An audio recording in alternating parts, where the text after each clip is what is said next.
Praise the Lord, ye hands adore him. Praise him, angels in the high. Sun and moon rejoice before him. Praise him, all ye stars of light. Hallelujah, amen, hallelujah, amen.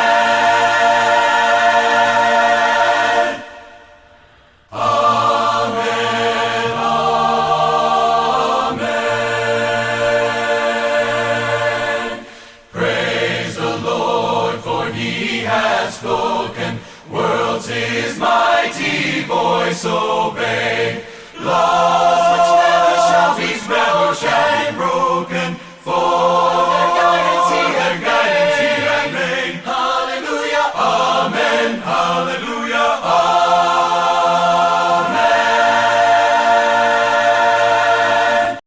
Magandang umaga po mga kaibigan at mga kapatid. Ito na naman ang programang Alamin ang iyong Biblia, Know Your Bible program na maririnig ninyo every Sunday dito po sa DWRA GMA Radio, Barangay 92.7 FM from Baguio City, Philippines. Ang inyong pong lingkod na nagbibigay ng mensahe, Brother Dan Oliva.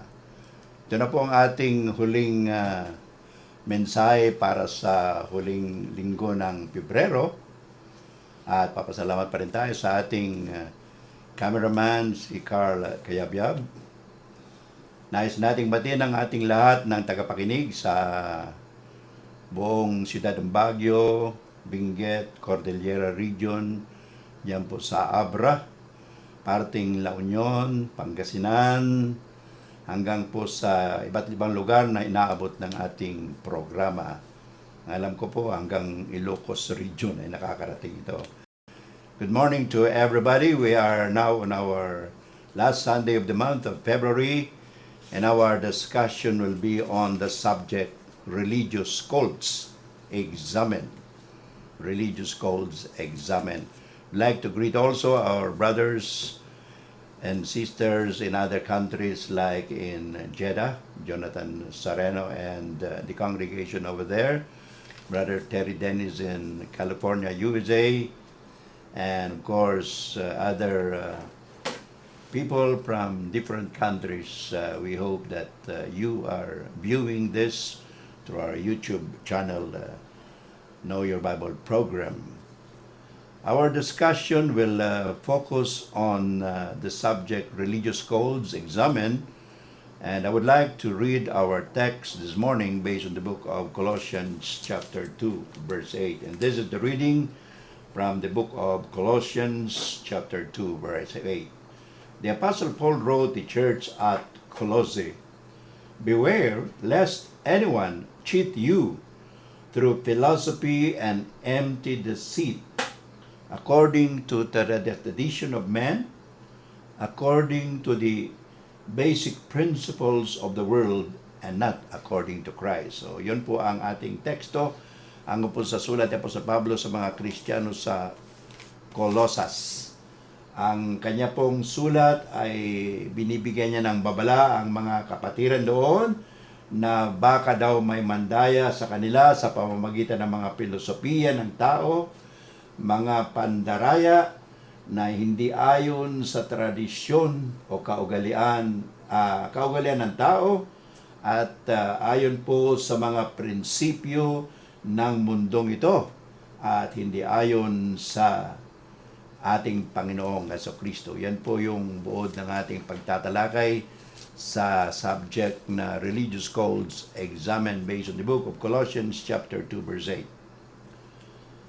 There is today a proliferation of religious cults, and the whole world with thousands and perhaps even millions of followers. So sa buong mundo po merong napakaraming hindi lang po denominasyon o sekta, kundi kulto. Kulto sa reliyon sa buong mundo at napakarami po ng ilang tagasunod. Maaring libo, maaring milyon ang mga followers o tagasunod nila. So sa ating pong pag-aaral sa bagong ito ay bibigyan po natin ng classification. ang mga tinatawag na false Christian groups. Sometimes they are called pseudo.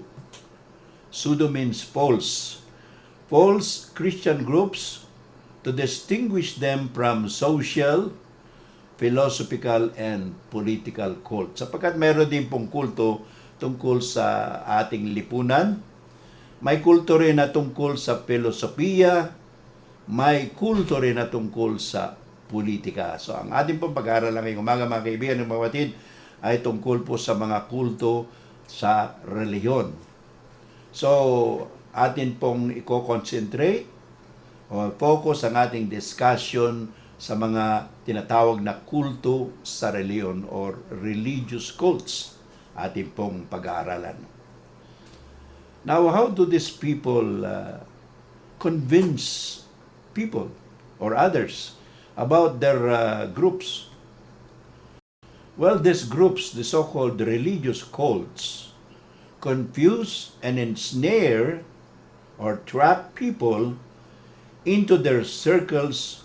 Therefore, there is a need to closely examine and investigate their doctrines and practices.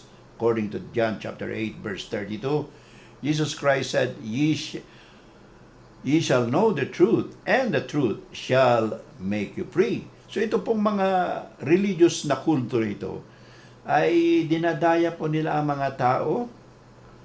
Binibigyan nila ng parang patibong ang mga tao sa kanilang grupo. Kaya kinakailangan po na pag-aralan natin ito ayon sa sinabi ng ating Panginoon Kristo sa Juan 8:32. Malalaman ninyo ang katotohanan at ang katotohanan ang siyang magpapalaya sa inyo. Our Lord Jesus Christ and other New Testament writers prophesied about the coming of false prophets. In the book of Matthew chapter 24, verse 4 to 5, and also the so-called last days. So ang ating Panginoong Kristo pati na rin ang ibang mga manunulat sa bagong tipan ay nagbigay po ng mga hula na magkakaroon po ng mga bulaang propeta or false prophets. At yan po ay mababasa natin sa Matthew chapter 24 verse 4 to 5. And also Hebrews chapter 1 verse 1 talks about the idea of the last days. Yung last days po mga kapatid at mga kaibigan refer to the so-called Christian dispensation. If you study the Bible, there are three dispensation or periods in the Bible.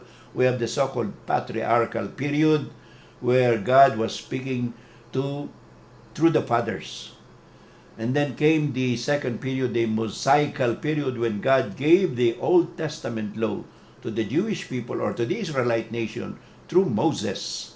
And of course, we are now in the last days. This is the Christian period or the Christian dispensation where God is speaking through His Son, Jesus Christ, and what Jesus Christ spoke, taught, and practiced are all written in the New Testament.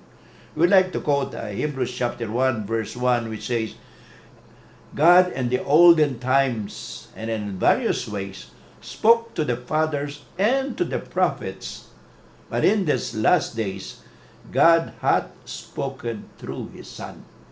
So yun po yung sinasabi ng Hebrews chapter 1, verse 1.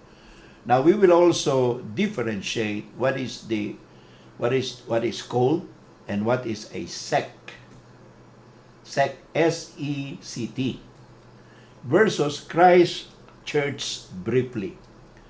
Mayroon pong itinatag ang iglesia ang ating Panginoon sa Kristo ayon sa Matthew Kapitulo 16, 18. At itong iglesia na ito ay iba po sa mga kulto sa reliyon.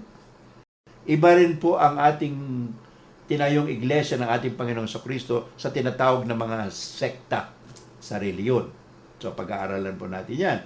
Pati na rin po ang mga doktrina nila at ang mga ginagawa nila. Pag-aaralan po natin yan, mga kaibigan at mga kapatid, sa ating pag-aaral ngayong umaga. And the last is, how do we deal with this pseudo or false religious cults? The last is, how do we deal with them, with these religious cults? Wow, how and why?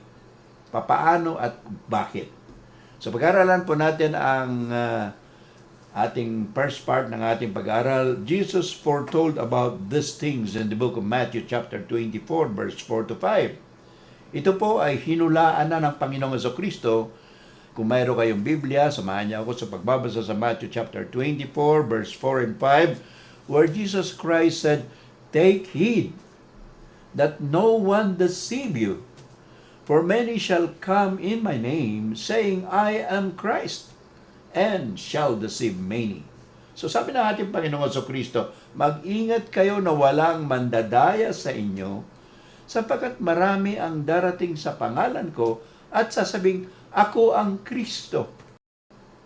At sila ay maraming madadaya. Yun po sinabi ng ating Panginoong Jesucristo sa Matthew chapter 24 verse 4 and 5. Now, continuing with the book of Matthew chapter 24. Ito pong kapitulo na ito sa book of Matthew ay napakaganda po at maraming mga dapat pag-aralan dito. Pero sa ating pag-aaral ngayon, i-concentrate na po natin ang ating pag-aaral sa tinatawag natin mga false prophets and false Christ, even false apostles.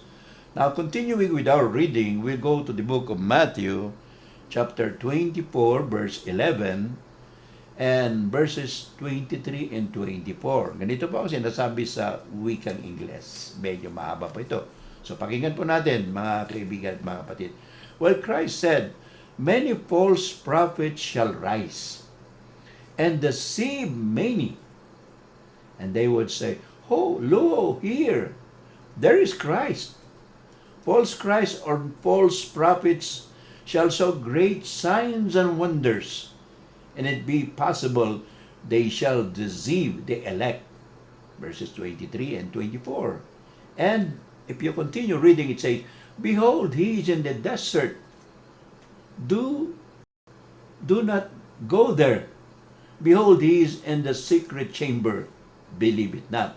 So yun po yung mga babala ng ating Panginoon Kristo mismo. Nakausap niyo yung kanyang mga alagad o sinasabi nating disciples, which later on became the so-called apostles. So, bigyan po natin ng paliwanag yun. So, sabi ni Kristo, maraming mga bulaang propeta ang magsisipaglitaw at dadayain nila ang maraming tao. Sasabihin nila, nandoon si Kristo. Huwag niyong paniwalaan, sabi ng Panginoon. Sapagkat marami talagang mga bulaang Kristo, bulaang propeta, at magpapakita pa sila ng magagandang tanda, kamanghamangang mga tanda. At kung maaari, sabi ng Panginoon sa Kristo, dadayain nila pati yung mga pinili ng Diyos. Sino ba yung pinili ng Diyos? Siyempre yung mga Kristiyano, yung mga disipulo niya. So kung hindi ka maingat, o hindi po tayo maingat, kasama po tayo dun sa madadaya, mga kaibigan at mga kapatid. At itong mga false prophets and false apostles, sabi na, nandun si Kristo sa disyerto, punta tayo doon. Nandun siya sa isang lugar na medyo tago, doon tayo. So sabi ng Panginoon sa Kristo, huwag nyo silang paniwalaan. Ngayon, mayroon bang ibang mga manunulat sa bagong tipan ang nagbibigay din ng katulad na babala na sinabi ng ating Panginoon sa Kristo? Meron po, mga kaibigan at mga kapatid. Si Apostol Pablo, sa kanyang sulat sa 2 Korinto, Kapitulo 11, talatang 13 at 15. 2 Corinthians chapter 11, verse 13 to 15, the Apostle Paul said, for such are false apostles, deceitful workers, transforming themselves into apostles of Christ, and no marvel, for Satan himself is transformed into an angel of light, and his ministers also transform themselves into apostles of Christ, and his ministers also transform themselves into ministers of righteousness. Medyo mahaba po yan. Ganito po ang ating paliwanag. So sabi niya Apostol Pablo, bulaang mga apostoles. So, wala na yung Kristo, so apostoles na. Mga mandaraying mga manggagawa, Babaguhin nila ang kanilang sarili at sasabihin nila, sila raw ay mga apostol ni Kristo. Ito po ay nangyayari hanggang ngayong kapanahunan. At hindi raw katakataka, sabi ni Apostol Pablo, sapagkat si Satanas mismo ay binago niya ang kanyang sarili at siya ay nagbalat kayo na anghel ng liwanag. Actually, yung pangalan po ni Satanas galing po sa salitang anghel, Lucifer, which means angel of light. Pati na rin ang kanyang mga ministro ay babaguhin nila ang kanilang mga sarili at tatawagin nilang sarili nila. Sila raw ay mga apostoles ni Kristo. Sila raw ay mga ministro ng kabutihan at katuwiran. Sa totoo po mga kaibigan at mga kapatid, 12 lang po yung apostoles ni Kristo. Si Judas ay nagpakamatay at ang pumalit sa kanya ay si Matias, kaya 12 pa rin hanggang sa matapos po yung tinatawag nating unang siglo or first century. Now, you might be wondering, what is the difference between a sect and a religious cult?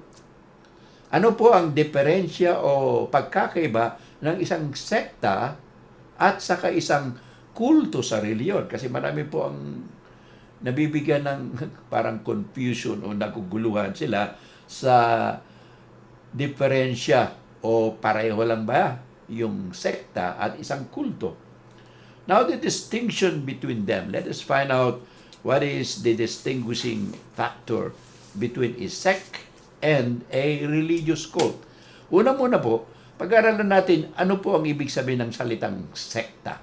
Sa Ingles, sect. Well, a sect is a body of people who are sharing religious opinions and have broken from a religious or larger body. Isa pang grupo ng mga tao na may pare-parehong mga opinyon sa reliyon at sila po yung humiwalay sa mas malaking grupo o malaking reliyon. Example po nito, ang reliyon po ng mga Hudyo, ang tawag nila doon ay Judaismo. Sinusunod po nila yung kautusan na batas na ibinigay ng Diyos sa pamamagitan ni Moses na nakasaad at nakasulat po sa aklat ng Exodus, Deuteronomy. So, they are called Judaism because they are religion of the Jews.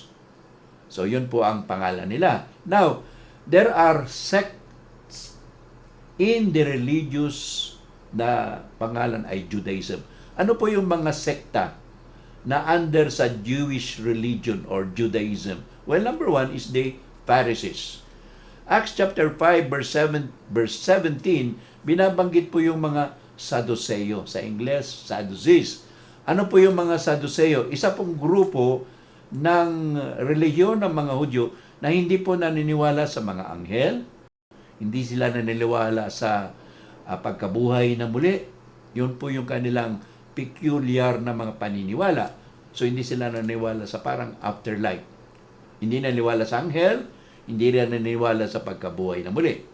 Ngayon, pangalawang sekta under sa Jewish religion is the so-called Pharisees.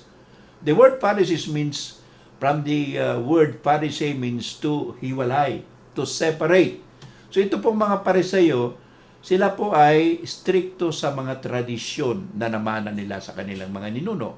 Very strict with traditions. Of course, they are experts with the law of Moses, but they believe in the resurrection and they also believe in angels. And the Apostle Paul was a Pharisee. He was a member of the Pharisee. And when Paul was preaching that Jesus Christ was risen from the dead, or resurrected from the dead, hindi niya kalaban yung mga Pariseo. Kaibigan niya. Gustong-gusto ng mga Pariseo. Ang kalaban po ni Apostol Pablo nang siya'y nangangaral ay ang mga Sadduceo na hindi naniniwala na nabuhay na muli ang ating Panginoon Kristo. So yung talagang kalaban niya yung mga Sadducees. Now the third sect, pangatlong sekta sa reliyon ng mga Hudyo ay yung tinatawag nilang the Nazarenes. Binabanggit po yon sa Acts chapter 24 verse 5, chapter 28 verse 22.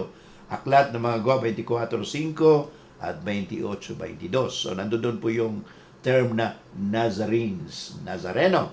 Bakit tinawag na Nazarene? Hindi ba mayroong Jesus the Nazarene o Jesus Nazareno na piyesta? So doon po nila kinuha. Bakit tinawag po na Nazarenes? Well, Jesus Christ grew up in Nazareth of Galilee. Siya po ay lumaki sa isang bayan na ang pangalan ay Nazareth. At yun po ay matatagpuan sa probinsya ng Galilea nung panahon na yon. That's why he is called the Nazarene. But the Christians, the followers of Christ, the disciples, if you read the book of Acts chapter 11 verse 26, they were called Christians. Sabi doon, and later on, the disciples gathered together in Antioch, and for the first time, they were called Christians in Antioch of Syria. So yung mga tagasunod ni Kristo, mga disipulo ni Kristo, doon po sila sinimulang tawaging mga Kristiyano sa Antiochia of Syria. That's found in the book of Acts chapter 11 verse 26. So malinaw po sa atin mga kaibigan na mabatid ang ibig sabihin ng sekta. Ang sekta po ay isang malaking grupo, maliit na grupo na humiwalay sa malaking grupo. Okay, so ano po yung malaking grupo?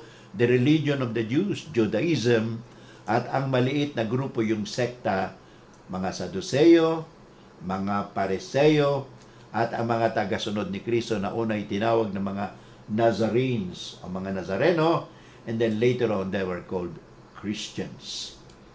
So yung termino po na sekta ay hindi po masama yun.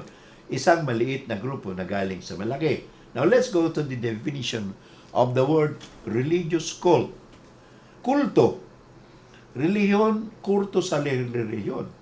Well, the word kulto is actually the basis of the word occult and also the basis of the word culture. So yung kulto means to cultivate. Bakit tinawag na kulto? Because they are cultivating some ideas and some practices. Ginagawa nila yung mga iba-ibang idea, iba-ibang mga practices o gawain.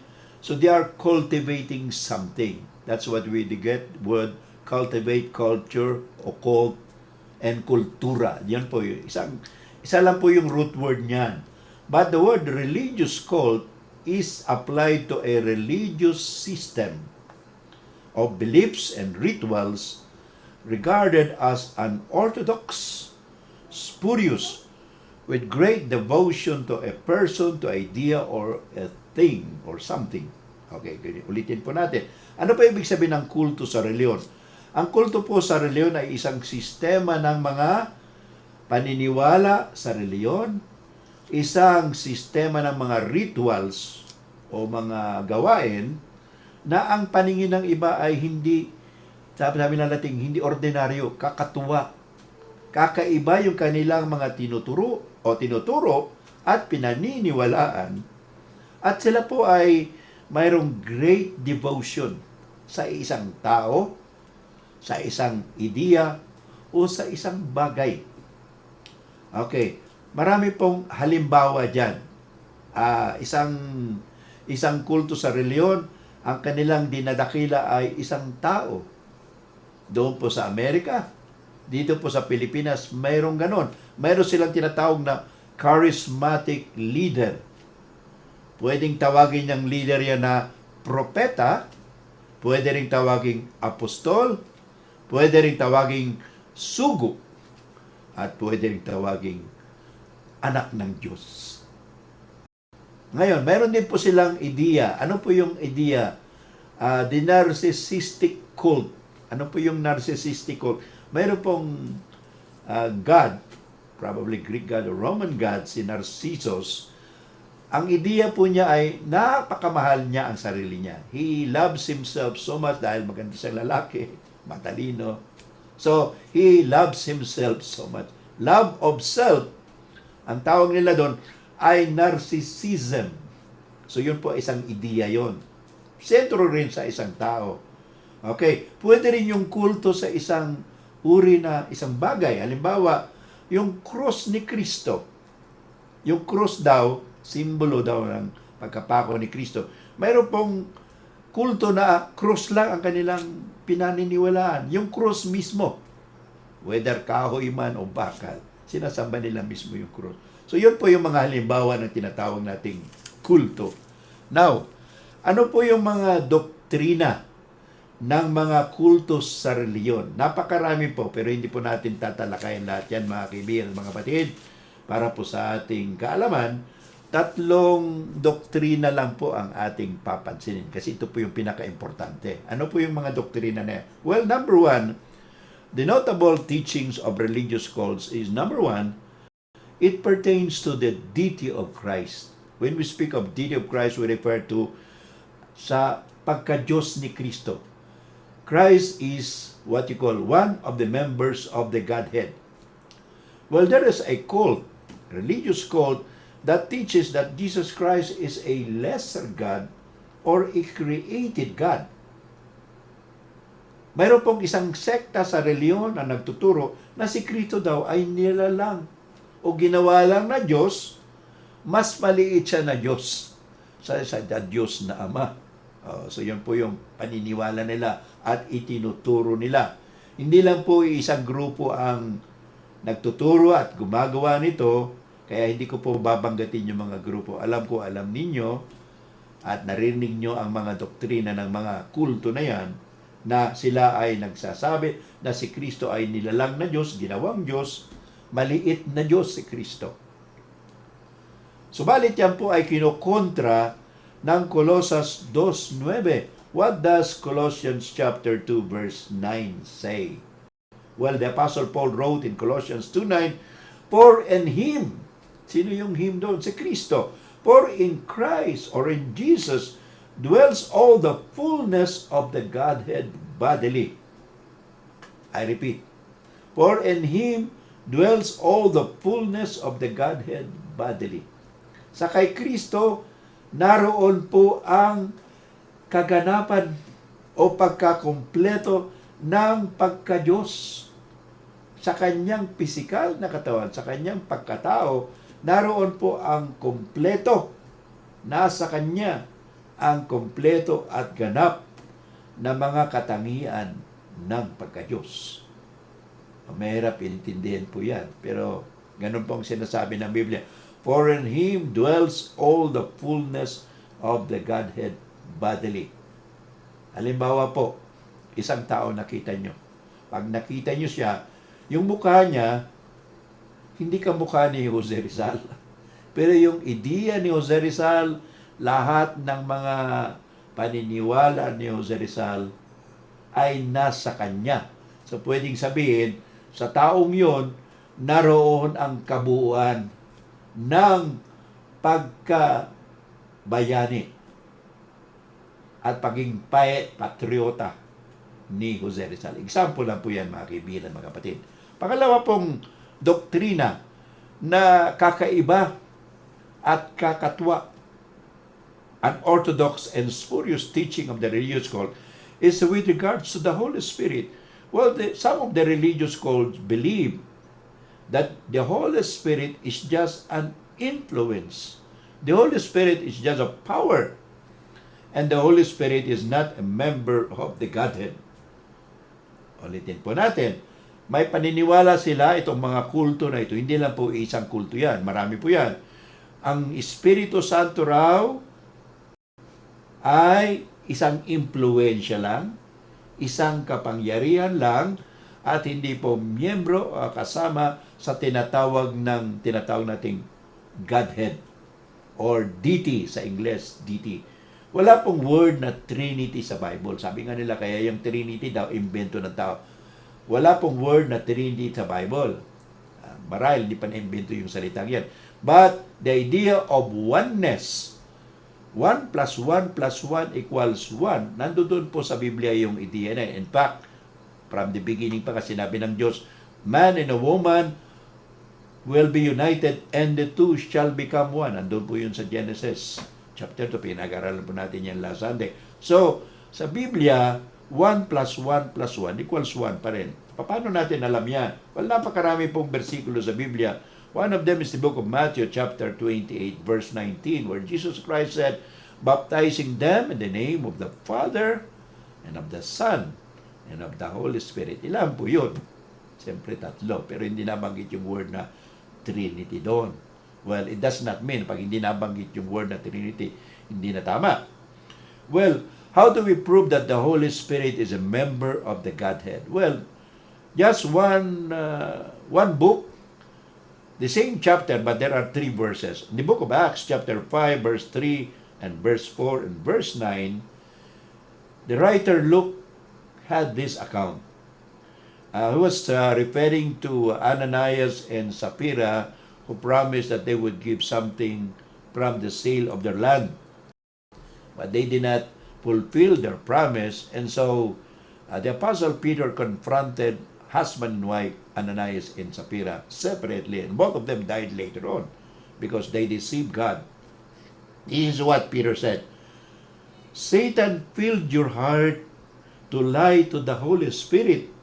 You have not lied to men, but to God. So sabi niya Apostol Pedro kay Ananias, Acts 5:3 and verse 4 sa Book of Acts, sabi niya Apostol Pedro kay Ananias, si Satanas ay pinuno niya ang iyong puso upang ikaw ay magsinungaling sa Espiritu Santo. At sa karugtong na talata, sinabi ni Apostol Pedro, hindi ka nagsinungaling sa tao, nagsinungaling ka sa Diyos. Nagkamali ba si Apostol Pedro? Well, alam natin na yung mga apostoles were guided by the Holy Spirit and writing the Scriptures. Again, in verse 9, the Apostle Peter said to Sapphira, the wife of Ananias. Ananias died already. He immediately died. God struck him, probably through an angel or something. But he immediately died after he was confronted by the Apostle Peter. Then Peter approached the woman, the wife, Sapphira, and talked to her. Okay, kinausap niya, marami pong conversation, but this is what the Acts 5 by verse 9 said, you have agreed together to tempt the Spirit of the Lord. So si Ananias at saka si Sapphira, doon sa Acts 5 verse 3 and 4, sabi nila, you have lied to the Holy Spirit, you have not lied to men, but you have lied to God. And then in verse 9, the Apostle Peter said, you have agreed together to tempt the Spirit of the Lord. Hindi po sinabing influensya lang o power lang, but Spirit of the Lord. So, yan po yung patunay ng Espiritu Santo ay kasama po sa tinatawag nating Godhead or deity o sa Tagalog, pagka-Diyos.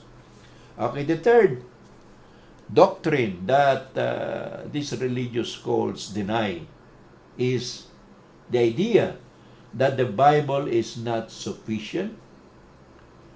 Ang Biblia daw ay hindi kompleto, may kulang daw po ang Biblia.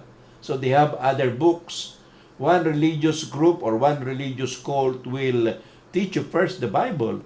At kapag medyo okay na yung pakiramdam ninyo at tinatanggap nyo sila sa inyong mga tahanan, maglalabas na po sila ng isang uri ng libro. Well, tatawagan nilang the Book of. Okay, may pangalan po ang starting po ng pangalan ng libro nila is letter M at ends in letter N. Tapos may iba pa silang ibibigay.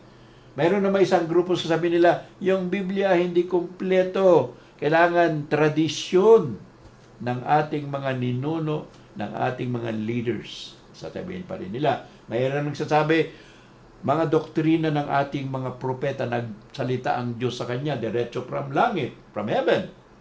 Or one would say, God is speaking to me now. I am now the Son of God. Ako na yung apostol. So, what does the Bible say about the Scriptures? Well, 2 Timothy chapter 2 verse 16 says, all Scriptures, lahat ng kasulatan. Ano yung kasulatan? Yun po yung New Testament, of course, referring din sa Old Testament. Lahat po ng sinulat ng mga manululat ng Biblia, mula sa Genesis hanggang sa Book of Revelation. All of this, sabi ng Timoteo 2:16. All of the scriptures is given by inspiration. And it's profitable for doctrine, for reproof, for correction, for instruction, and righteousness. Lahat po ng kasulatan ay binigay sa pamamagitan ng inspirasyon. Inspirasyon ng Espiritu Santo. Ang ibig sabihin, hininga. Nanggaling sa pag-iisip ng Espiritu o tinulungan ng Espiritu ang mga sumulat at ito ay ginagawa sa pagtuturo, sa pagsaway, at sa pagtuturo para sa katuwiran ng tao. Alright. Sa sulat pa rin ni Judas. Itong Judas na ito sa English, Jude, verse 3. Ito po yung Judas na ito, hindi yung Judas na nagpakamatay o si Judas Iscariot. This is Jude, the brother of Christ. Well, Jude said in verse 3, earnestly contend for the faith which was once delivered to the saints. Pagsikapan ninyo na ipaglaban ang inyong paniniwala o pananampalataya na minsan lamang na naibigay sa mga banal. Ano pong ibig sabihin ng minsan? Minsan lang. Once only, hindi na po inulit. So, pag sinabing once only, understood na po yun, na hindi na po uulitin ng Panginoon yung mga ibinigay niyang mga pagtuturo, doktrina, at yan po ay nakasulat sa Bagong Testamento. So, ito lang po yung tatlong mga doktrina. Ngayon, tungo po tayo sa mga gawain ng mga religious cults. Ano po yung mga ginagawa nila ng mga false Christian cults or groups? Number 1, there are at least 5 na papansinin po natin, mga kaibigan at mga kapatid. Okay. Number 1, charismatic. Yung kanila pong leader, charismatic. They have a very charismatic leader or founder, and sometimes they call him in Tagalog, sugo, o itinalaga na anak ng Diyos. Sometimes they call him prophet or propeta, tagapagsalita, taga-apostol. So, these people seeks inappropriate or unquestioning loyalty to the leader. So, ang grupo na ito, mga kulto na ito, gusto nila loyal ka sa kanilang leader o pangulo. Well, number 2, one cult or one religious cult opposes critical thinking. Hindi ka pwedeng magtanong o mag-question sa kanilang leader. Mayroon pang isang grupo, bawal magdala ng Biblia. Bawal magbasa ng Biblia. Ang pwede lang magturo yung kanilang pastor o ministro. Number 3, this group also isolates their members from family, society, and they will go to the desert or the secret chamber, katulad ng binasa natin kanina, for indoctrination and debriefing. Anong ginagawa nila? Hinihiwalay po nila yung mga miyembro. Pupunta nila sa isang lugar, pwedeng disyerto, pwedeng bundok, pwedeng isang kwarto, isang lugar. Doon po tinuturuan indoctrination. Tinatawag nilang brainwashing or indoctrination, debriefing. Lahat po na gusto nilang ituro na ituturo nila. So may tinatawag po na psychological manifestation or motivation. Pang-apat, mayroon pong isang grupo na kulto. They do not salute the flag. Ang tingin nila doon, idolatry. They do not also serve in the military. Ayaw nilang umawak ng baril. Isa yung pong grupo na yan. They also refuse blood transfusion. Misinterpretation po ng Acts 15 verse 20-29 kung saan ang sinasabi, bawal ang kumain na dugo. Pero sa kanilang application nila, bawal pati ang blood transfusion. Mayroon pa rin isang grupo na bawal magtrabaho sa araw ng Sabado. Hindi mo pwedeng pilitin na magtrabaho yan sa araw ng Sabado. Sabi nila, araw ng Sabado, araw ng pamamahinga. Ang tawag nila dyan, of course, sa English and of course sa Hebrew, they call that Sabbath.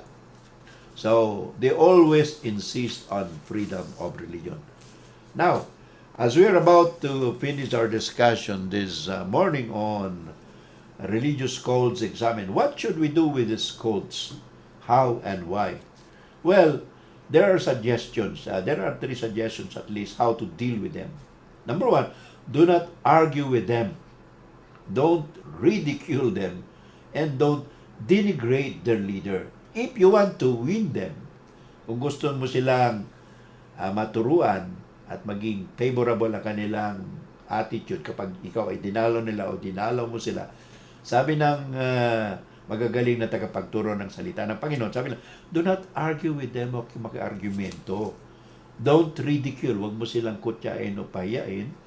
And then don't denigrate the leader, wag mong kutyain ang kanilang founder o pangulo.